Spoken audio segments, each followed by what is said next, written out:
नमस्कार दोस्तों, R K physical education classes के यूट्यूब चैनल पर आप सभी का हार्दिक स्वागत है। दोस्तों, प्रतिदिन के प्रोग्राम के हिसाब से आज जो अपने यहाँ पे एमसीक्यू सीरीज नंबर 70 यानी 70 रहेगी।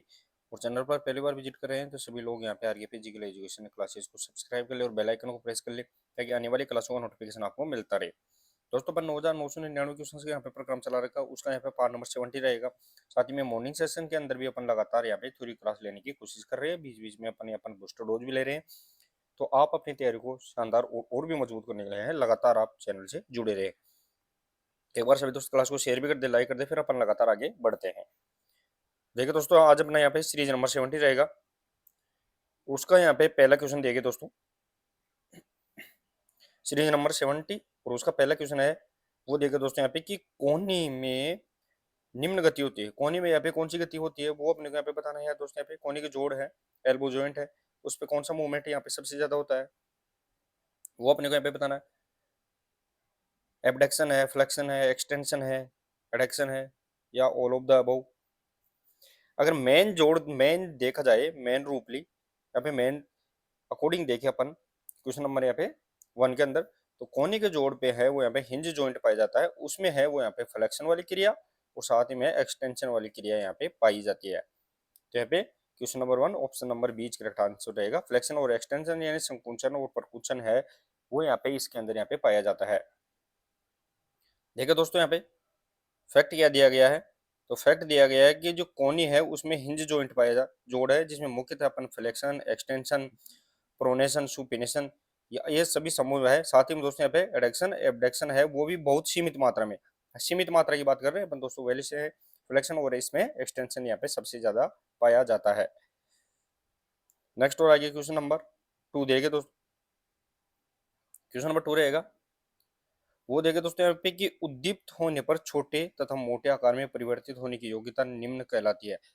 छोटे होने पर है यानी उद्दीप्त होने पर, स्टिमुलेटेड होने के बाद है दोस्तों यहाँ पे कोई भी है मसल्स है वो यहाँ पे आकार छोटा हो जाता है और मोटा हो जाता है किसी भी एक मसल्स का, तो वो यहाँ पे क्या कहलाता है, इलास्टिसिटी कहलाती है, कॉन्ट्रेक्टिबिलिटी कहलाती है, एग्जेक्टिबिलिटी कहलाती है, या नॉन ऑफ द अबव। तो चलिए दोस्तों, यहाँ पे क्वेश्चन नंबर 2 रहेगा। तो यहाँ पे उद्दीप्त होने के बाद, स्टिमुलेट होने के बाद है वो मसल्स है उसके शेप में है वो यहाँ पे क्या रहेगा, मोटी और यहाँ पे छोटा और मोटा होने की जो प्रक्रिया है वो यहाँ पे क्वेश्चन नंबर 2 ऑप्शन नंबर 2 यानी संकुचनशीलता यहाँ पे कहलाती है। संकुचनशीलता कारण है मसल्स यहाँ पे मोटी और यहाँ पे छोटी हो जाती है। अब देखिए दोस्तों, यहाँ पे मसल्स है, मसल्स के अंदर है वो यहाँ पे 4 प्रकार की मुख्य विशेषता उनसे एक होती है। मांसपेशी की जो संकुचनशीलता है, कॉन्ट्रेक्टिविटी है, वो उसके है मांसपेशी में 4 मुख्य विशेषताएं होती है, उनमें से एक होती है। वैसे देखा जाए तो यहाँ पे एग्जेक्टिबिलिटी है, एक्सटेबिलिटी है, साथ ही में यहाँ पे इलास्टिसिटी है और कॉन्ट्रेक्टिबिलिटी है। ये मसल्स के क्या होते हैं दोस्तों, यहाँ पे 4 यहाँ पे विशेषताएं यहाँ पे रहती है। नेक्स्ट और आगे क्वेश्चन नंबर 3 देखे दोस्तों, क्वेश्चन नंबर 3, क्वेश्चन नंबर 3 देखे दोस्तों, क्वेश्चन नंबर अपना 3 रहेगा दोस्तों कि शारीरिक शिक्षा। थोड़ा दोस्तों यहाँ पे आपको स्लाइड के अंदर है, थोड़ा ध्यान रखना है, उसमें थोड़ा क्वेश्चंस यहाँ पे कम यहाँ पे स्लाइड में दिख पा रहे हैं, तो आप उनको समझने की कोशिश करें। शारीरिक शिक्षा शिक्षा के बड़े क्षेत्र का अंग है जो बड़ी मांसपेशियों से होने वाली कार्य तथा उनसे संबंधित प्रतिक्रियाओं से संबंधित है। ये कथन किसका है वो अपने को यहाँ पे बताना है। ये कथन किसका रहेगा दोस्तों यहाँ पे कि शारीरिक शिक्षा शिक्षा के बड़ी क्षेत्र का अंग है जो बड़ी मांसपेशियों से होने वाली कार्य और उनसे संबंधित प्रतिक्रियाओं से संबंधित होती है। Question number 3 option number as correct answer. J B नेस के द्वारा ये यहाँ पे स्टेटमेंट यहाँ पे दिया गया है। फैक्ट भी देख सकते हैं दोस्तों आप। तो फैक्ट दिया गया है कि जो जेबी नेस है उसके द्वारा है शिक्षा को बड़ी मांसपेशियों, शारीरिक शिक्षा है उसको बड़ी मांसपेशियों की गतिविधियों से जोड़कर यहाँ पे परिभाषित किया गया है। नेक्स्ट और आगे क्वेश्चन नंबर 4, क्वेश्चन नंबर 4 देखिए दोस्तों, कौन सा अंग मानव शरीर में जल संतुलन बनाए रखता है। दोस्तों यहाँ पे विच ऑर्गन है वो मेंटेन वाटर बैलेंस है, वो ह्यूमन बॉडी के अंदर यहाँ पे कौन सा है वो अपने को यहाँ पे बताना है। वृक्क यानी किडनी है, हार्ट है, लीवर है, या लंग है। तो दोस्तों यहाँ पे वाटर बैलेंस के लिए है वो यहाँ पे कौन सा ह्यूमन बॉडी के अंदर यहाँ पे रहेगा, क्वेश्चन नंबर यहाँ पे 4 के अंदर बताना है। Question number 4 option number A is correct answer रहेगा दोस्तों। किडनी यानी वृक्क या गुर्दे अपन बोल सकते हैं, वो ध्यान रखना है दोस्तों, यहाँ पे शरीर के अंदर वाटर बैलेंस यहाँ पे बनाए रखते हैं। देख सकते हैं दोस्तों आप, तो फैक्ट दिया गया है कि जो वृक्क यानी किडनी है, वो क्या करता है, फिल्ट्रेशन फिल्ट्रेशन और रीऑब्जर्वेशन का कार्य यहाँ पे द्वारा शरीर में जल और इलेक्ट्रोलाइट्स को संतुलन बनाए रखने के लिए यहाँ पे करती है। नेक्स्ट और आगे क्वेश्चन नंबर 5 देखे दोस्तों। क्वेश्चन नंबर 5 रहेगा कि वर्दी करने वाले घटक है, वर्दी करने वाले घटक यहाँ पे कौन से हैं, वो अपने यहाँ पे बताना है दोस्तों। यहाँ पे फैक्टर रिस्पॉन्सिबल ऑफ ग्रोथ के लिए है, रिस्पॉन्सिबल जो फैक्टर है वो कौन से रहेंगे, हेरिडिटी है, न्यूट्रिशन, एक्सरसाइज या ऑल ऑफ द अबव। वर्दी करने वाले घटकों में आनुवंशिकता, पोषण, व्यायाम, उपरोक्त सभी। क्वेश्चन नंबर यहाँ पे 5 option number D correct answer रहेगा दोस्तों। यहाँ पे उपरोक्त सभी है वो यहाँ पे ग्रोथ फैक्टर से संबंधित रहते हैं।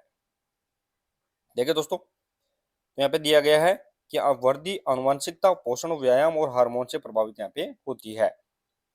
नेक्स्ट और आगे क्वेश्चन नंबर 6 देखे। क्वेश्चन नंबर 6 रहेगा दोस्तों कि न्यूटन के प्रथम गति के सिद्धांत को कहते हैं। न्यूटन ने जो गति के 3 नियम दिए थे दोस्तों यहाँ पे, उसमें से जो प्रथम नियम है, फर्स्ट लॉ है मोशन का, उसे अपन किस नाम से जानते हैं, law of inertia, law of acceleration, law of reaction, law of action. Question number यहाँ पे 6 option number A is correct answer. Law of inertia जिसे अपन जड़त्व का नियम के नाम से जानते हैं, ये न्यूटन का प्रथम नियम है। दूसरा नियम है वो लॉ ऑफ एक्सीलरेशन है, और तीसरा नियम है वो एक्शन एंड रिएक्शन यानी क्रिया प्रतिक्रिया का नियम है। तो ये 3 नियम है वो यहाँ पे न्यूटन के द्वारा प्रतिपादित किए गए थे। फैक्ट देखे दोस्तों, यहाँ पे फैक्ट क्या दिया गया है, तो जड़त्व का नियम कहलाता है, यानी जो प्रथम नियम है वो जड़त्व का नियम है। कोई भी भारी वस्तु बल लगने तक अपनी अवस्था यानी विश्राम की या गति की अवस्था को बनाए रखती है। जड़त्व की अवस्था होती है, चाहे वो यहाँ पे गति, उसके अंदर कोई भी भारी बल लगेगा तो ही वस्तु अपनी जगह से हिलेगी, और अगर गतिमान है तो कोई भी बल लगेगा तो ही वस्तु रुकेगी। ये जड़त्व की स्थिति यहाँ पे, जिसे अपन विश्राम और गति की अवस्था के नाम से जानते हैं।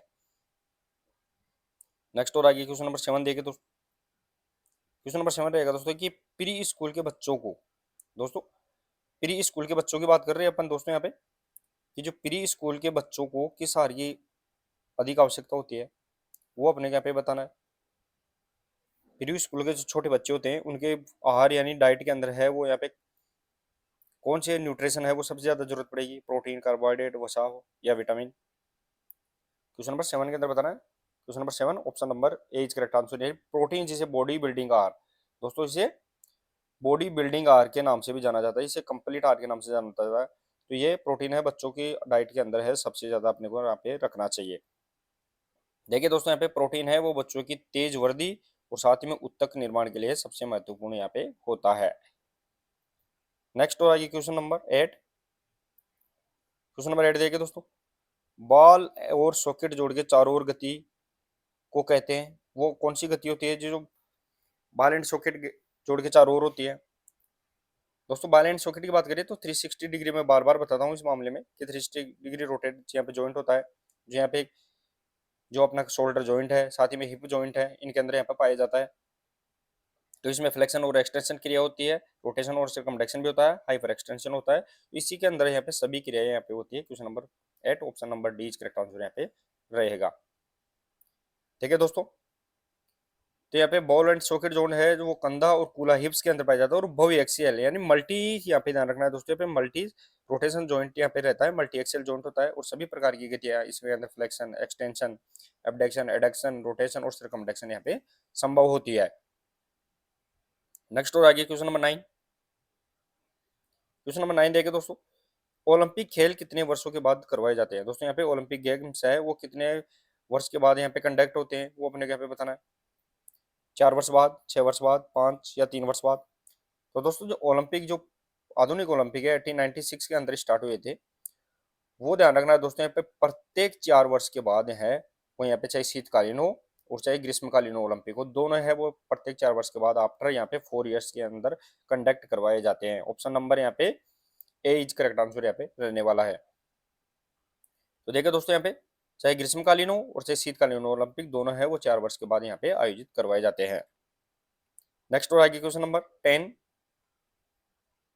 क्वेश्चन नंबर 10 देखिए दोस्तों, स्ट्रेगर निकालने का सूत्र क्या है। दोस्तों यहाँ पे स्ट्रेगर निकालते हैं अपन, और उसमें भी देखें तो फुल स्ट्रेगर की बात कर रहे हैं अपन दोस्तों यहाँ पे। फुल स्टेगर की बात कर रहे हैं, तो फुल स्टेगर है उसको निकालने का सूत्र क्या रहेगा दोस्तों यहाँ पे। और स्टेगर क्यों देते हैं दोस्तों, तो स्टेगर देने के लिए है जो अपनी जो लेन होती है, इन लेन में जो खिलाड़ी लगे हुए होते हैं उनको एक समान दूरी है यहाँ पे तय करने के लिए है, वो अपनी स्टेगर लगाते हैं ताकि सभी खिलाड़ी है वो एक फिक्स दूरी यहाँ पे कवर कर पाए। Question number 10, option number A correct answer रहेगा दोस्तों। WN-1 -0.10 ये यहाँ पे फुल स्टेगर का यहाँ पे सूत्र रहता है। देखिए दोस्तों यहाँ पे साथ ही में यहाँ पे 400 मीटर ट्रैक में स्टेगर सूत्र है वो सामान्यतः तो उसमें लेन विड्थ यानी लेन की चौड़ाई और लेन के नंबर पर आधारित होता है। प्रत्येक लेन में है वो स्टेगर है वो अलग अलग यहाँ पे मीटर्स के अंदर यहाँ पे रहता है ताकि सभी की दूरी है वो एक समान यहाँ पे कवर हो पाई। नेक्स्ट और आगे क्वेश्चन नंबर 11। क्वेश्चन नंबर 11 देखिए दोस्तों यहाँ पे कौन सी दौड़ में स्टिकर का प्रयोग नहीं होता है वो अपने यहाँ पे बताना है। कौन सी दौड़ है जिसमें अपन स्टिकर नहीं देते हैं, 200 मीटर, 400 मीटर, 800 मीटर या फिर 100 मीटर। तो दोस्तों यहाँ पे स्टिकर देने के लिए अपन क्या करते हैं, जो भी यहाँ पे 100 मीटर से ऊपर की दौड़ होती है उसमें अपन स्टिकर लगा देते हैं। साथ ही में देखिए दोस्तों यहाँ पे जो 100 मीटर है वो यहाँ पे स्ट्रेट रेस होती है, एक सीधी लाइन होती है, वहां से सभी खिलाड़ी एक लाइन पे खड़े हो जाते हैं और सीधा यहाँ पे आगे जाके है वो यहाँ पे फिनिश लाइन पे कंप्लीट हो जाती है। तो इसके अंदर अपन खिलाड़ी को क्या नहीं देते, स्टिकर यहाँ पे नहीं देते हैं। देख सकते हैं दोस्तों यहाँ पे तो 100 मीटर की दौड़ सीधी दौड़ है इसलिए इसमें स्टिकर की आवश्यकता है वो यहाँ पे नहीं पड़ती है, सभी लाइन एक यहाँ पे स्टार्ट लाइन पे खड़े हो जाते हैं। नेक्स्ट और आगे क्वेश्चन नंबर 12। क्वेश्चन नंबर 12 रहेगा दोस्तों यहाँ पे कि एक हर्डल दौड़ में कितनी हर्डल होती है। और हर्डल की भी बात करें दोस्तों यहाँ पे मैं आपको थोड़ा क्लियर कर दूं यहाँ पे, तो यहाँ पे 110 मीटर और यहाँ पे 100 मीटर। 110 मीटर यहाँ पे पुरुष से संबंधित रहेगी और यहाँ पे 100 मीटर है वो महिलाओं से संबंधित रहेगी। तो 110 मीटर और 100 मीटर हर्डल की बात कर रहे हैं अपन यहाँ पे, उसमें कितने हर्डल की आवश्यकता पड़ती है, 10, 8, 9, 11। क्वेश्चन नंबर यहाँ पे 12 के अंदर बताना है। क्वेश्चन नंबर यहाँ पे 12 option number A correct answer. 10 hurdle यहाँ पे 10 हर्डल 110 मीटर और 100 मीटर रेस के अंदर है वो यहाँ पे 10-10 हर्डल है उपयोग की जाती है। ठीक है दोस्तों यहाँ पे तो 110 मीटर यहाँ पे हर्डल है वो पुरुष के अंदर 110 मीटर, और यहाँ पे जो 100 मीटर में है वो यहाँ पे 10 हर्डल ही है वो यहाँ पे वुमेन्स के अंदर यहाँ पे अपने को आवश्यकता पड़ती है। नेक्स्ट और आगे क्वेश्चन नंबर 13।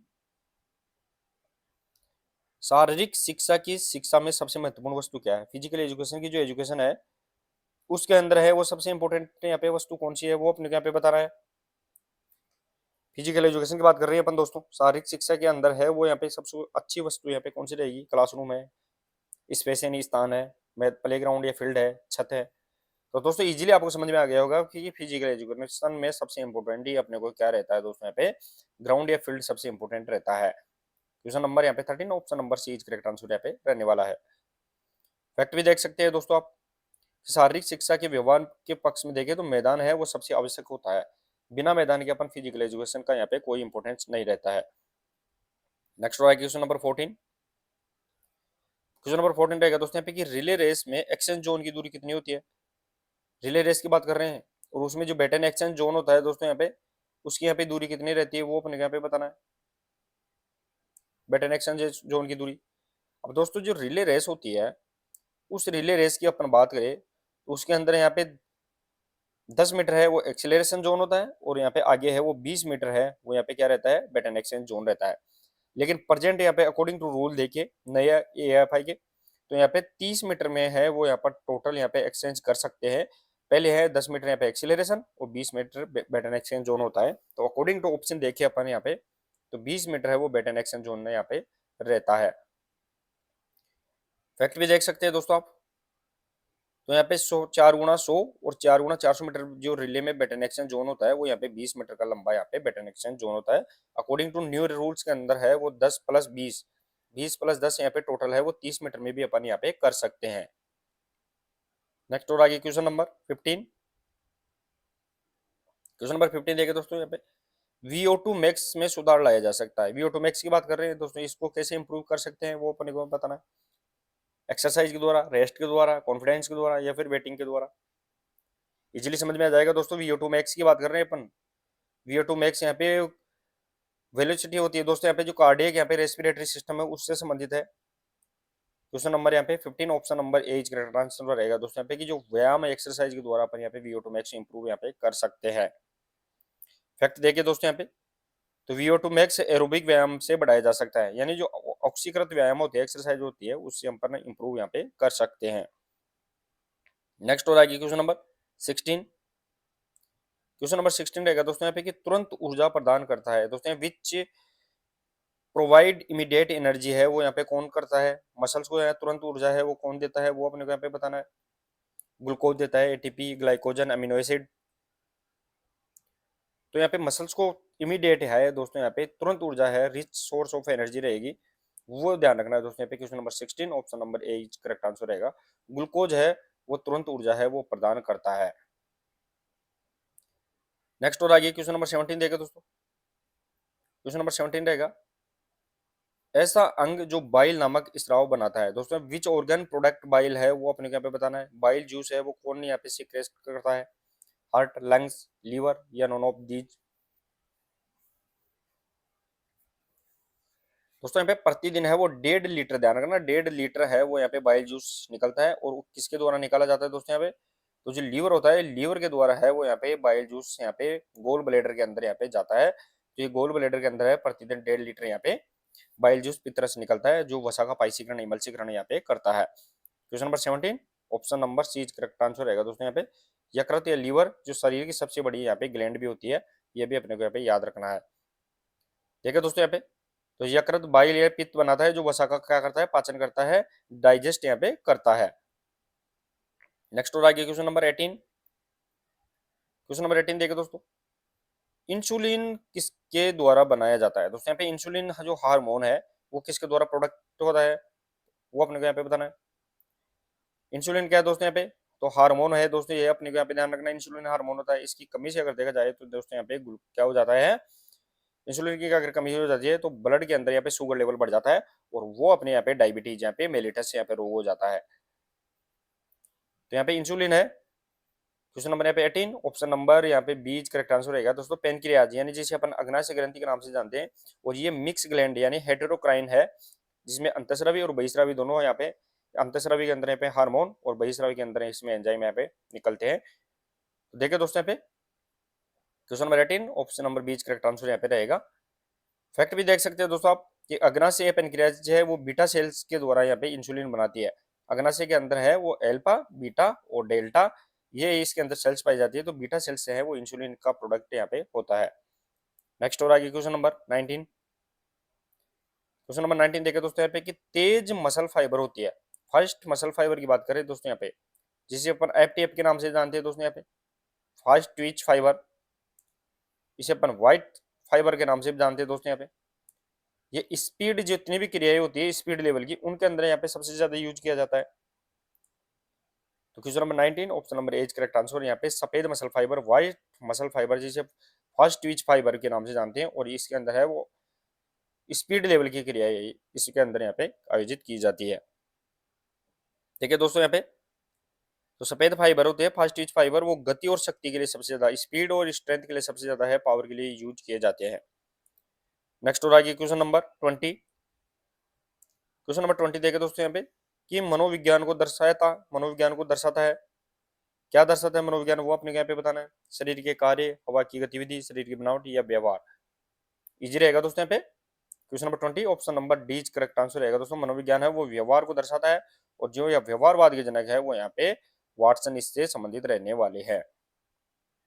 फैक्ट देखे दोस्तों यहाँ पे, तो मनोविज्ञान व्यवहार और मानसिक प्रक्रियाओं का क्या है, वैज्ञानिक अध्ययन यहाँ पे होता है, ये अपने को यहाँ पे याद रखना है। नेक्स्ट और आगे क्वेश्चन नंबर 21। क्वेश्चन नंबर 21 रहेगा दोस्तों अपना कि पावलोव का नाम किससे जुड़ा हुआ है, यान वो पैट्रिक पावलोव की बात कर रहे हैं दोस्तों यहाँ पे। तो पावलोव का नाम किससे रहेगा, ट्रायल एंड एरर थ्योरी है, कंडीशनिंग एंड रिफ्लेक्स थ्योरी है, लर्निंग बाय डूइंग थ्योरी है, या सभी से। क्वेश्चन नंबर यहाँ पे 21 के अंदर बताना है। ट्रायल एंड एरर है वो थॉर्नडाइक से संबंधित रहेगी दोस्तों यहाँ पे। कंडीशनिंग रिफ्लेक्स है वो पावलोव से संबंधित रहेगी, और इसके द्वारा है वो दोस्तों यहाँ पे कुत्ते के अंदर है वो इसका प्रयोग किया गया था। Question number 21 option number B correct answer रहेगा दोस्तों। कंडीशनिंग और रिफ्लेक्स थ्योरी है वो ध्यान रखना है दोस्तों यहाँ पे, पावलोव इससे संबंधित रहेगा।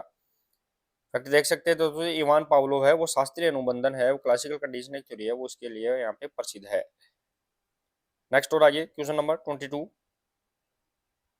क्वेश्चन नंबर 22 रहेगा दोस्तों कि काइनेस्थेटिक ज्ञान का प्रमुख उद्देश्य क्या है। काइनेस्थेटिक सेंस के बारे में अगर बात करें दोस्तों, अपन काइनेस्थेटिक सेंस की बात करें तो उसके बारे में है वो यहाँ पे प्रमुख उद्देश्य क्या है।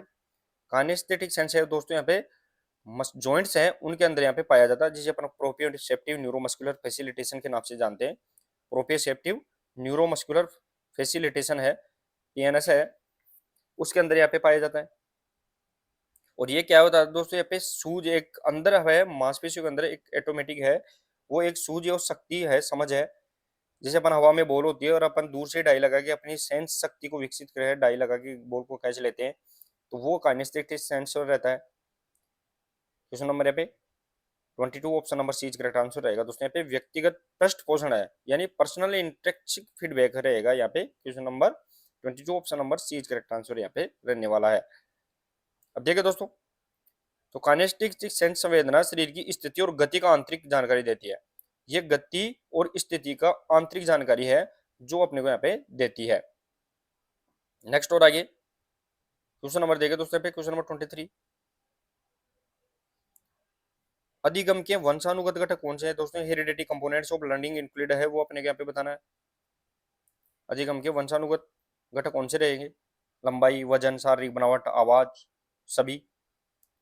तो दोस्तों यहाँ पे जो वंशानुगत घटक देखे तो लंबाई वजन संबंधित रहेगा, साथ ही में शारीरिक बनावट आ सकती है, आवाज भी हो सकती है। तो यहाँ पे question number 23 option number D is correct answer यहाँ पे रहेगा। Question number 23 option number D is correct answer रहेगा। देख सकते हैं दोस्तों आप कि अधिगम क्षमता और शारीरिक विशेषताएं वो आनुवंशिक यहाँ पे होती है, यानी heredity influence physical traits and learning है, वो पोटेंशियल यहाँ पे क्या रहेगी, हेरिडिटी रहेगी। नेक्स्ट और आगे क्वेश्चन नंबर 24। क्वेश्चन नंबर 24 देखिए दोस्तों यहाँ पे कि आयु के वर्ष, महीने और दिन है, अपन उसको किस नाम से अपन मेजर करते हैं।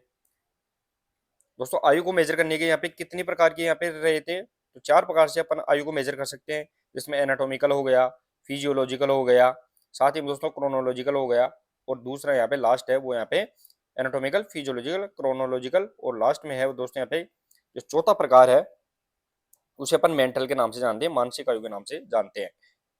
तो अगर आयु में वर्ष, दिन और महीने के अंदर कैलकुलेट करेंगे अपन, तो उसे अपन क्रोनोलॉजिकल एज के नाम से जानेंगे, जिसे अपन कैलेंडर एज के नाम से भी जानते हैं। Question number 24 option number B correct answer यहाँ पे रहेगा। देखिए दोस्तों, तो क्रोनोलॉजिकल एज है जिसे कैलेंडर एज भी बोल सकते हैं अपन, उसके अंदर है वो आयु जन्म तिथि के आधार पर है, उसकी यहाँ पे कैलकुलेट किया जाता है। नेक्स्ट और आइए क्वेश्चन नंबर 25 देखिए।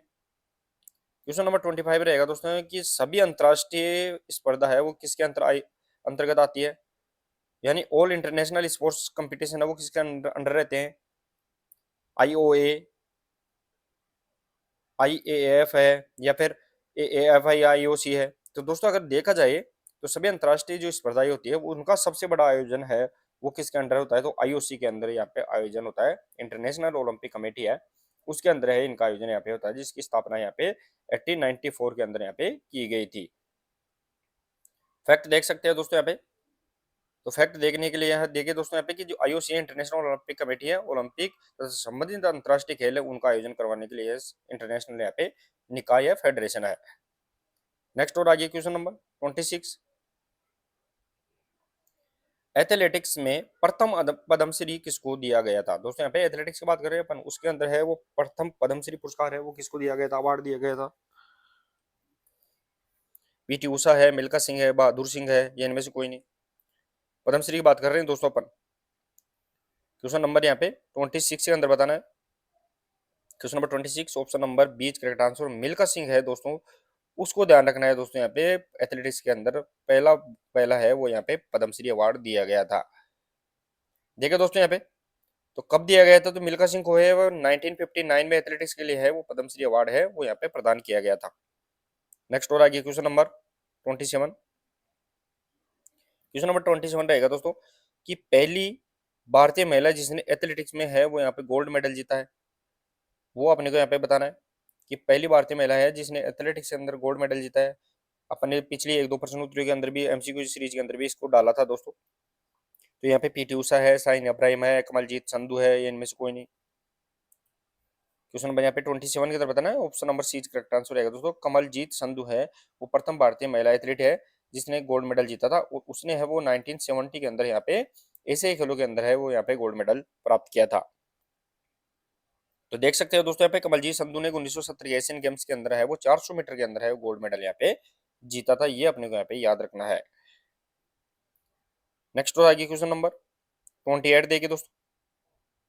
क्वेश्चन नंबर 28 रहेगा दोस्तों कि इंट्रामुरल कार्यक्रम के द्वारा छात्रों में किसका निर्माण किया जाता है वो अपने को यहाँ पे बता। कार्यक्रम कौन सा है? इंट्रामुरल होता है दोस्तों।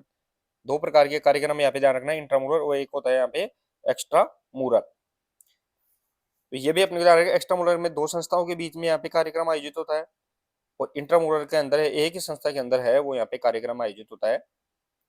तो इसके द्वारा यहाँ पे क्वेश्चन नंबर 28 ऑप्शन नंबर बीच करेक्ट आंसर है। इन्वॉल्वमेंट यानी भागीदारी होती है, इन्वॉल्वमेंट है वो यहाँ पे छात्रों को सबसे ज्यादा सिखाया जाता है। फैक्ट देख सकते हैं दोस्तों आप। तो इंट्रामुरल कार्यक्रम है वो छात्रों में भागीदारी यानी इन्वॉल्वमेंट, लीडरशिप और यहाँ पे अचीवमेंट उपलब्धि की भावना को यहाँ पे विकसित करता है। नेक्स्ट और आगे क्वेश्चन नंबर 29। क्वेश्चन नंबर 29 देखिए दोस्तों यहाँ पे कि शिक्षण में किसी विशिष्ट विधि का उपयोग करना किस पर आधारित है। शिक्षण की बात कर रहे हैं दोस्तों, यहाँ पे टीचिंग की बात करें उसमें किसी विशिष्ट यहाँ पे मेथड उपयोग कर रहे हैं तो ये उपयोग किसके आधार पर अपन कर सकते हैं वो बताना है। शिक्षक टीचर्स की स्किल पर, टीचर्स के नॉलेज पर, टीचर्स की एज पर या उपरोक्त सभी पर। तो दोस्तों यहाँ पे जो टीचिंग स्किल के अंदर है, टीचिंग मेथड के अंदर है, जो उपयोग अपन विधि करना चाहते हैं वो किसके आधार पर कर सकते हैं। Question number 29 option number A correct answer यानी टीचर्स की स्किल पर, शिक्षक के कौशल के आधार पर अपन टीचिंग मेथड अपन उपयोग कर सकते हैं। देखिए दोस्तों यहाँ पे फैक्ट क्या दिया गया है। तो फैक्ट दिया गया है कि शिक्षण विधि शिक्षक के कौशल है और छात्रों की आवश्यकता है उस और उद्देश्य के ऊपर यहाँ पे निर्भर करती है। तो अकॉर्डिंग टू ऑप्शन देखिए तो यहाँ पे दोस्तों यहाँ पे शिक्षक का यहाँ पे कौशल है वो इसका सही आंसर यहाँ पे रहने वाला है। नेक्स्ट और आगे क्वेश्चन नंबर 30। क्वेश्चन नंबर 30 देखिए दोस्तों, इसमें से कौन सा शारीरिक शिक्षण के सुपरवाइजर का प्रतिनिधित्व करता है। सुपरवाइजर की बात करें दोस्तों यहाँ पे फिजिकल एजुकेशन के अंदर इनमें से कौन सा है जो सुपरवाइजर का प्रतिनिधित्व कर सकता है, रिप्रेजेंट कर सकता है वो अपने को यहाँ पे बताना है। संस्था का मजबूत व्यक्ति करता है, संस्था का सबसे लंबा लड़की, संस्था का प्रमुख या कक्षा का सबसे लंबा लड़का। तो इजीली दोस्तों आपको ऑप्शन के अकॉर्डिंग भी समझ में आ गया होगा कि फिजिकल एजुकेशन के अंदर है वो सुपरवाइजर प्रतिनिधित्व करने के लिए है, वो संस्था का हेड है, हेड ऑफ इंस्टीट्यूट है, वो यहाँ पे रिप्रेजेंट सुपरवाइजर का कार्य करता है। देखिए दोस्तों यहाँ पे तो यहाँ पे संस्था का जो प्रमुख है, प्रिंसिपल है, वो शारीरिक शिक्षा कार्यक्रम का फुल सुपरवाइजर यहाँ पे रहता है। ये अपने को यहाँ पे याद रखना है। नेक्स्ट और आगे क्वेश्चन नंबर 31। क्वेश्चन नंबर 31 रहेगा दोस्तों, शारीरिक शिक्षा अध्यापक का गुण है। दोस्तों यहाँ पे फिजिकल एजुकेशन जो टीचर है उसका यहाँ पे कौन सा यहाँ पे क्वालिटी है वो अपने को यहाँ पे बताना है। यानी सभ्य है, अच्छा निष्पादक है, युवा है, स्मार्ट है। तो शारीरिक शिक्षा अध्यापक का अच्छा गुण कौन सा रहेगा दोस्तों यहाँ पे क्वेश्चन नंबर 31 और ऑप्शन नंबर बीच करेक्ट आंसर रहेगा दोस्तों यहाँ पे अच्छा निष्पादक है यानी गुड परफॉर्मर है वो यहाँ पे फिजिकल एजुकेशन टीचर को होना चाहिए। देखिए दोस्तों यहाँ पे तो शारीरिक शिक्षा अध्यापक को अच्छा डेमोन्स्ट्रेटर भी होना चाहिए यानी उसको यहाँ पे अच्छा वक्ता भी होना चाहिए। डेमोन्स्ट्रेटर जो यहाँ पे प्रदर्शन भी कर किसी भी क्रिया को करके दिखा सकता है, साथ ही में अच्छा निष्पादक होता है जिसे अपन गुड परफॉर्मर के नाम से जानते हैं। नेक्स्ट और आगे क्वेश्चन नंबर 32। क्वेश्चन नंबर 32 रहेगा दोस्तों, कौन सी महिला खिलाड़ी ने एशियन खेल में स्वर्ण पदक जीता है वो अपने को यहाँ पे बताना है। एशियन खेल के अंदर है यहाँ पे गोल्ड मेडल जीता है, पीटी उषा है, साइनी अब्राहिम है, कमलजीत संधू है, इनमें से कोई नहीं। प्रथम की बात कर रहे हैं दोस्तों यहाँ पे एशियन खेल में प्रथम यहाँ पे गोल्ड मेडल जीता है वो अपने को यहाँ पे बताना है। तो दोस्तों मैंने अभी जस्ट बताया था 1970 के जो एशियन गेम है उसके अंदर है यहाँ पे 400 मीटर दौड़ के अंदर है वो यहाँ पे गोल्ड मेडल जीतने वाली खिलाड़ी कौन थी। तो क्वेश्चन नंबर यहाँ पे 32 option number C is correct answer. Kamaljeet Sandhu है वो यहाँ पे प्रथम यहाँ पे एशियन गेम्स के अंदर वुमेन्स यहाँ पे गोल्ड मेडलिस्ट रहने की।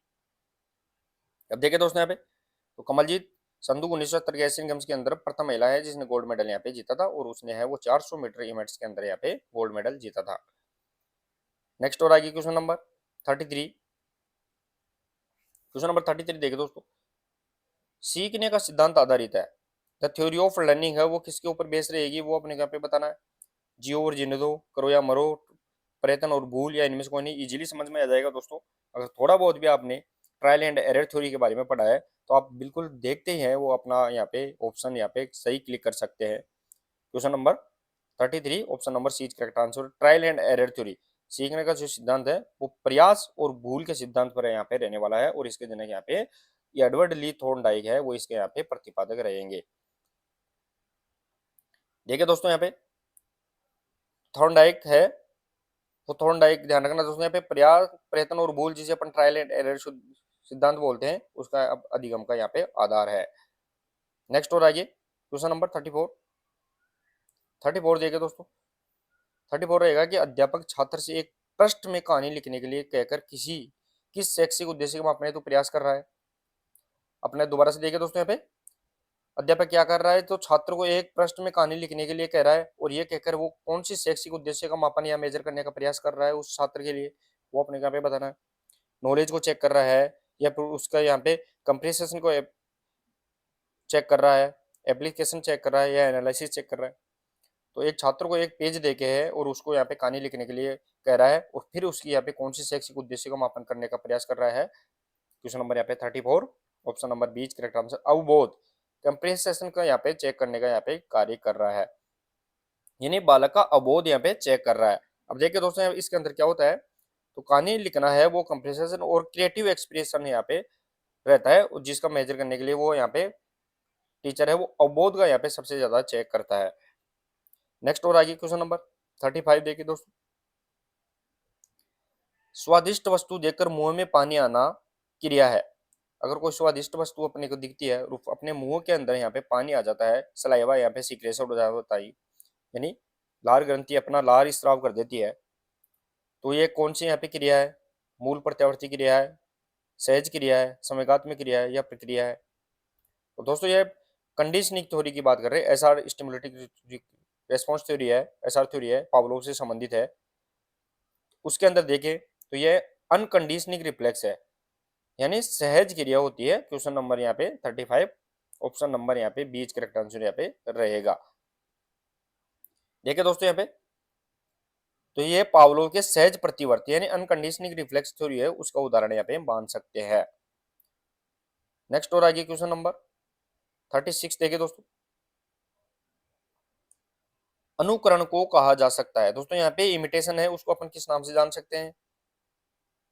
इमिटेशन की बात करें दोस्तों यहाँ पे अनुकरण है, उसको अपन क्या कह सकते हैं, शिक्षा का माध्यम, शिक्षा का प्रारंभ, शिक्षा का भविष्य, या समापन। तो अनुकरण का मतलब है दोस्तों किसी भी चीज को देखकर अपन सीख रहे हैं, देखकर अगर सीख रहे हैं तो वो अनुकरण यहाँ पे होता है।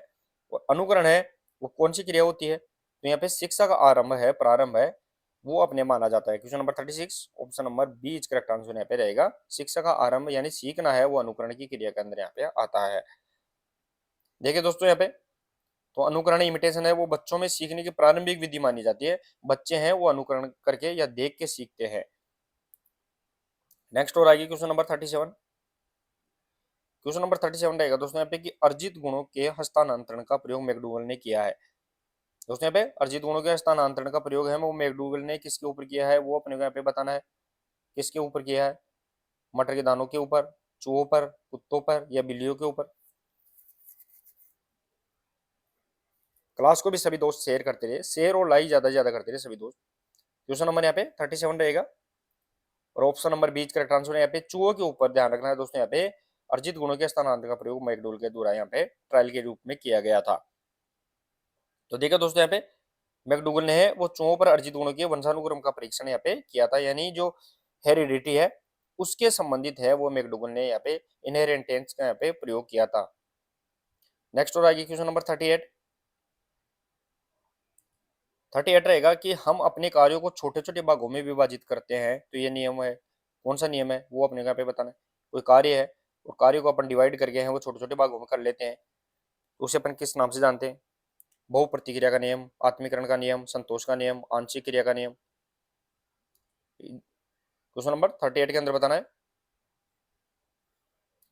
क्वेश्चन नंबर यहाँ पे 38 इजिली समझ में आ गया दोस्तों आपको। जो आंशिक क्रिया का नियम है यहाँ पे लॉ ऑफ आरसीएल है यहाँ पे रहने वाला है, पार्ट के अंदर डिवाइड करके अपन किसी कार्य को यहाँ पे कर सकते हैं। देखिए दोस्तों यहाँ पे तो ये पार्ट होल लर्निंग का आंशिक क्रिया का नियम है, यानी पहले डिवाइड करके अपन पार्ट के अंदर और फिर अपन इसको एक साथ करके वापस से पढ़ेंगे, तो पार्ट एंड होल गेम यहाँ पे लर्निंग थ्योरी यहाँ पे रहने वाली है। नेक्स्ट हो रहा है क्वेश्चन नंबर 39। क्वेश्चन नंबर 39 देखिए दोस्तों, सीखना है, सीखना क्या है एक वो अपने यहाँ पे बताना है। परिवर्तन है, विकास, अनुकूलन, या ये सभी। तो अगर मुख्य रूप से देखा जाए दोस्तों यहाँ पे, तो सीखना एक स्थायी परिवर्तन होता है। क्या होता है? स्थायी यहाँ पे परिवर्तन होता है, लेकिन परिवर्तन के साथ साथ वो उसमें डेवलपमेंट भी होगा और यहाँ पे अडेप्टेशन यानी अनुकूलन भी होगा। तो यहाँ पे option number D correct answer रहेगा दोस्तों यहाँ पे। ये अपने को यहाँ पे ये फैक्ट याद रखना है। देखिए दोस्तों यहाँ पे तो फैक्ट क्या दिया गया है कि सीखना है वो अनुभव के माध्यम से व्यवहार में अपेक्षाकृत स्थायी परिवर्तन होता है, और परिवर्तन के साथ ही है वो अपने को यहाँ पे डेवलपमेंट और अनुकूलन भी देखने को मिलता है। नेक्स्ट और आगे क्वेश्चन देखिए दोस्तों यहाँ पे क्वेश्चन नंबर 40। क्वेश्चन नंबर 40 रहेगा दोस्तों कि रेमेडियल अभ्यास निम्न में से कौन सा है। रेमेडियल एक्सरसाइज अपन यहाँ पे कौन सा रहेगा दोस्तों यहाँ पे? चोट के पश्चात किया जाने वाला यहाँ पे एक्सरसाइज है, खेल से पूर्व किया जाने वाला एक्सरसाइज, बैठ के किया जाने वाला, या प्रशिक्षण के दौरान किया जाने वाला। तो रेमेडियल की बात कर रहे हैं। रेमेडियल को देखा जाए तो यहाँ पे उपचारात्मक की बात करते हैं दोस्तों अपन। उपचारात्मक उपचारात्मक एक्सरसाइज होती है, और ये कब की जाती है दोस्तों यहाँ पे? Question number 40 option number A correct answer रहेगा दोस्तों यहाँ पे। चोट के पश्चात किया जाने वाला यानी आफ्टर इंजरी के बाद अपन जो एक्सरसाइज करते हैं वो ध्यान रखना दोस्तों यहाँ पे रेमेडियल एक्सरसाइज के रूप में आती है। देखिए दोस्तों यहाँ पे फैक्ट क्या दिया गया है कि रेमेडियल अभ्यास चोट के बाद सुधार के लिए यहाँ पे की जाती है, जिसे अपन करेक्टिव एक्सरसाइज के नाम से भी जानते हैं। ये भी अपने को यहाँ पे याद रखना है। नेक्स्ट और आगे क्वेश्चन नंबर 41। क्वेश्चन नंबर 41 रहेगा दोस्तों यहाँ पे कि किस चिकित्सा विधि में बायोन्सी लो है नामक सिद्धांत का प्रयोग किया जाता है। बायोन्सी लो की बात कर रहे हैं, जिसे अपन तरलशीलता के नाम से जानते हैं दोस्तों। यहाँ पे बहुत बार क्वेश्चन पूछा जाता है, तो इस सिद्धांत का प्रयोग करते हैं। कौन सी यहाँ पे विधि रहेगी चिकित्सा की? गर्म स्नान, धूप स्नान, भंवर स्नान, या सर्जरी। बायोन्सी लो की बात कर रहे हैं दोस्तों, इसके अंदर है वो पानी का टब के अंदर क्या किया जाता है, व्यक्ति के वजन को यहाँ पे कम करने का प्रयास किया जाता है। और ये ध्यान रखना दोस्तों यहाँ पे व्हर्लपूल बात होती है, जिसके अंदर है वो चक्राकार है, वो पानी को दो मशीन से घुमाया जाता है। तो यहाँ पे भंवर स्नान व्हर्लपूल बात के अंदर है बायोन्सी लो का उपयोग यहाँ पे करते हैं। फैक्ट देखिए दोस्तों यहाँ पे फैक्ट दिया गया है कि हाइड्रोथेरेपी के अंदर जो बायोन्सी लो है उसका उपयोग करते हैं, जो शरीर का भार कम करता है, यानी शरीर का है वो उसका लोड है, वो बॉडी वेट है उसको यहाँ पे कम करने का प्रयास किया जाता है। नेक्स्ट और आगे क्वेश्चन नंबर 42 देखे दोस्तों कि निम्न में से शारीरिक बल वाले मनोरंजन कौन सा है। शारीरिक बल की बात कर रहे हैं, जिसमें शारीरिक बल का उपयोग किया जाता है, ऐसा कौन सा गेम है? चेस, क्रिकेट, तंबोला, या कैरम। इजिली समझ में आ गया होगा दोस्तों आपको। तो क्वेश्चन नंबर यहाँ पे 42 option number B correct answer रहेगा। क्रिकेट है वो फिजिकल, यहाँ पे ध्यान रखना है दोस्तों, यहाँ पे स्ट्रेंथ का यहाँ पे गेम रहने वाला है। सबसे ज्यादा है वो इसके अंदर यहाँ पे फिजिकल स्ट्रेंथ का उपयोग यहाँ पे होता है। फैक्ट भी देख सकते हो दोस्तों, यहाँ पे क्रिकेट में है वो दौड़ना, फेंकना, बल्लेबाजी, शारीरिक शक्ति की क्या होती है डिमांड यहाँ पे रहती है, फिजिकल स्ट्रेंथ की यहाँ पे नीड रहती है। नेक्स्ट और आगे क्वेश्चन नंबर 43 में देखे दोस्तों यहाँ पे कि शरीर में जैव रासायनों के असंतुलन से किस चोट के लगने की संभावना है वो यहाँ पे बनी रहती है। जैव रासायनिक की बात करें दोस्तों यहाँ पे, तो इलेक्ट्रोलाइट्स जो होते हैं उनका इम्बेलेंस यहाँ पे रहेगा, तो उससे यहाँ पे कौन से यहाँ पे इंजरी बनने की संभावना रहती है शरीर में। जो जैव रासायनिक की बात कर रहे हैं दोस्तों यहाँ पे, जैव रासायनिक के अंदर जैसे कैल्शियम है, फास्फेट है, मिनरल्स, वाटर, तो ये अगर इम्बेलेंस हो जाए तो यहाँ पे क्या हो सकता है, कंट्यूजन, फ्रैक्चर, क्रैम्प, स्प्रेन। तो यहाँ पे एटर्न की संभावना, मसल्स एटर्न यहाँ पे क्रैम्प आने की संभावना है वो सबसे ज्यादा बनी रहती है। Question number 43 option number C correct answer यहाँ पे रहेगा। देखिए दोस्तों यहाँ पे, तो यहाँ पे देखा जाए तो एटर्न क्रैम्प आने की संभावना, इलेक्ट्रोलाइट्स यहाँ पे असंतुलन हो जाते हैं तो मांसपेशियों में क्या बन जाता है, एटर्न बनने की यहाँ पे संभावना बनी रहती है। नेक्स्ट और आगे क्वेश्चन नंबर 44 देखिए दोस्तों, मांसपेशी के प्रारंभिक छोर से जो हड्डियां जुड़ते हैं उसे क्या कहते हैं। देखिए दोस्तों दोबारा समझिए, मांसपेशी के प्रारंभिक छोर से जो हड्डियां जुड़ती है यानी मसल से जा रही है और हड्डी से जाके जुड़ रही है, हड्डी है इस हड्डी से जाके जुड़ रही है मांसपेशी, तो इसे अपन किस नाम से जानते हैं? कार्टिलेज, लिगामेंट, या फिर बुर्सा, टेंडन। तो दोस्तों मांसपेशी हड्डी से जाकर जुड़ जाए तो उसे अपन किस नाम से जानते हैं? Question number 44 option number D correct answer. यहाँ पे टेंडन के नाम से जानते हैं, जो मसल्स को है वो यहाँ पे बोन टू जोड़ यहाँ पे कनेक्ट करता है। फैक्ट देखिए दोस्तों यहाँ पे, तो फैक्ट दिया गया है कि टेंडन है वो मांसपेशी को हड्डी से यहाँ पे जोड़ता है, और लिगामेंट क्या करता है दोस्तों यहाँ पे? तो लिगामेंट है बोन टू बोन यहाँ पे करेक्ट करता है, और मसल टू मसल वो ध्यान रखना दोस्तों यहाँ पे फेसिया करता है। नेक्स्ट और आगे क्वेश्चन नंबर 45। 45 रहेगा दोस्तों यहाँ पे कि जिस चिकित्सीय उपचार में पानी का प्रयोग होता है उसे क्या कहते हैं? दोस्तों अपन लगातार 2-3 प्रश्न उत्तरी के अंदर इस क्वेश्चन को बार बार अपन डाल रहे हैं। थेरेपी की, चाहे वो हाइड्रोथेरेपी हो, इलेक्ट्रोथेरेपी हो, एक्सरसाइज थेरेपी हो या क्रायोथेरेपी हो, तो जिस चिकित्सा विधि के अंदर अपन पानी का उपयोग करते हैं, चाहे वो ठंडा हो चाहे गर्म, तो उसे अपन किस नाम से जानते हैं? Question number 45 option number as correct answer. इसे अपन हाइड्रोथेरेपी के नाम से जानते हैं। तो ये हाइड्रोथेरेपी अपने को ध्यान रखना। साथ ही में दोस्तों जो क्रायोथेरेपी होती है वो ठंडी जल की चिकित्सा यहाँ पे रहती है। इलेक्ट्रोथेरेपी है वो यहाँ पे विद्युतीय चिकित्सा होती है, और एक्सरसाइज थेरेपी के अंदर अपन करेक्टिव एक्सरसाइज यहाँ पे करते हैं। देखिए दोस्तों फैक्ट भी दिया गया है कि हाइड्रोथेरेपी पानी के भौतिक गुणों के अंदर यहाँ पे जैसे बायंसी है, रेजिस्टेंस है, टेम्परेचर है, इनका उपयोग अपन यहाँ पे इसके अंदर यहाँ पे करते हैं। नेक्स्ट और आगे क्वेश्चन नंबर 46। जिस चिकित्सीय उपचार में ठंडे और गर्म पानी दोनों का प्रयोग कर रहे हैं दोस्तों, यहाँ पे कोल्ड एंड हॉट वाटर दोनों का अपन उपयोग करते हैं, उसे अपन किस नाम से जानते हैं? वो अपने यहाँ पे बताना है। कंट्रास्ट बात है, इमर्सन बात है, वर्लपूल बात है या वैक्स बात है? वैक्स बात के अंदर अपन तरल मोम का स्नान करते हैं दोस्तों यहाँ पे। वर्लपूल बात के अंदर क्या करते हैं दोस्तों? पानी को अपन गोल गोल घुमाते हैं, जिसमें बाइन शिलो का उपयोग होता है। इमर्सन बात के अंदर अपन क्या करते हैं दोस्तों पे? ठंडी जल चिकित्सा होती है, यानी आइस थेरेपी का उपयोग करते हैं। और यहाँ पे कंट्रास्ट बात की बात करें तो इसके अंदर गर्म और ठंडा दोनों पानी का उपयोग करते हैं। Question number 46 option number A is correct answer यहाँ पे रहेगा। तो देखिए दोस्तों यहाँ पे अब कंट्रास्ट बात है वो रक्त संचार, ब्लड सर्कुलेशन और सूजन को यहाँ पे जो स्वेलिंग होती है उसको कम करने के लिए उपयोग किया जाता है। नेक्स्ट और आगे क्वेश्चन नंबर 47। कार्टिलेज क्या है दोस्तों? यहाँ पे कार्टिलेज की बात कर रहे हैं। वो कार्टिलेज क्या होती है दोस्तों? यहाँ पे एक होता है बोन, दूसरा यहाँ पे होता है मसल, और तीसरा होता है यहाँ पे कार्टिलेज। तो बोन होते हैं वो दृढ़ कठोर उत्तक होते हैं, मसल होते हैं वो सॉफ्ट टिश्यू होते हैं, और साथ ही में जो कार्टिलेज होता है वो न तो बोन हड्डी न मांसपेशी यानी बीज का कार्य करता है, जिसे अपन उपास्थि के नाम से जानते हैं। और ये क्या होता है दोस्तों यहाँ पे? तो सॉफ्ट टिश्यू यहाँ पे रहने वाला है। Question number 47 option number D correct answer. मुलायम उत्तक है वो उसे अपन कार्टिलेज के नाम से जानते हैं। फैक्ट देख सकते हैं दोस्तों आप, तो कार्टिलेज हड्डियों के बीच मुलायम और लचीला उत्तक यहाँ पे होता है, जो क्या करता है? सदमे को अवशोषित करता है। जो झटका लगता है उस झटके को एब्जॉर्ब कार्य करने का कार्य यहाँ पे करता है। नेक्स्ट और आगे क्वेश्चन नंबर 48। एक खिलाड़ी के कंधे में कौन सी चोट लग सकती है दोस्तों? यहाँ पे विच इंजरी कॉमनली ओकरे, जो प्लेयर शोल्डर की बात कर रहे हैं अपन यहाँ पे, तो शोल्डर के अंदर यहाँ पे नॉर्मली कौन सी इंजरी हो सकती है? फ्रैक्चर, कंट्यूजन, टेनिस एल्बो या डिसलोकेशन? कंधे में अगर देखा जाए शोल्डर जॉइंट है, जो यहाँ पे बॉल एंड सॉकेट जॉइंट है, जो 360 डिग्री रोटेट जॉइंट है, उसके अंदर अगर सबसे ज्यादा चोट लगने की संभावना होती है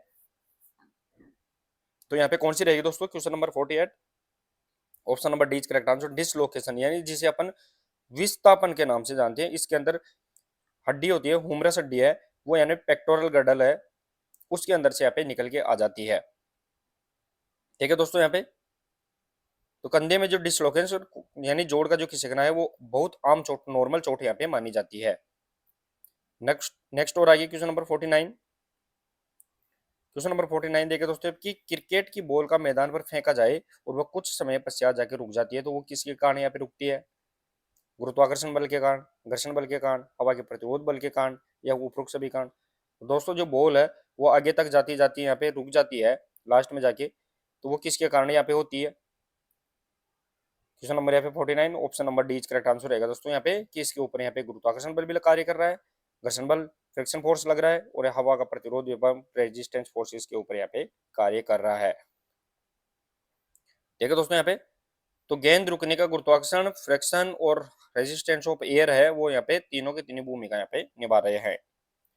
नेक्स्ट और आगे क्वेश्चन नंबर 50। 50 देखे दोस्तों यहाँ पे डाक टिकटों को इकट्ठा करना किस प्रकार का मनोरंजन है? डाक टिकट है उनको इकट्ठा कर रहे हैं, वो कौन सा मनोरंजन रहेगा यहाँ पे? संगठित गतिविधियां है, समाजसेवी गतिविधियां है, प्राकृतिक गतिविधियां या खेल गतिविधियां? डाक टिकट होते हैं उनको अगर इकट्ठा करके अपन खेलते हैं। क्वेश्चन नंबर यहाँ पे 50 option number A correct answer रहेगा दोस्तों। यहाँ पे ऑर्गेनाइज्ड एक्टिविटीज होती है, संगठित गतिविधि यहाँ पे होती है। देखिए दोस्तों यहाँ पे फैक्ट भी देख सकते हैं आप। तो डाक टिकट है वो संग्रह करना है, एक संगठित शौक हॉबी है जो एक संग्रहण गतिविधि के अंदर यहाँ पे आती है। तो चलिए दोस्तों, आज की प्रश्न उत्तरी में अपन ने ये 50 एमसीक्यू शामिल किए थे। तो क्लास कैसी लगी वो भी जरूर बताइए, स्कोर क्या हुआ वो कमेंट बॉक्स में आप जरूर शेयर करें। और क्लास अगर अच्छी लगी तो क्लास को शेयर और लाइक जरूर करें, और लास्ट में आप क्लास खत्म होने के बाद में हाइप करके आप मोटिवेशन भी प्रदान कर सकते हैं। तो मिलते हैं दोस्तों नेक्स्ट और इंपॉर्टेंट प्रश्न उत्तरी के साथ, तब तक के लिए धन्यवाद, थैंक यू सो मच।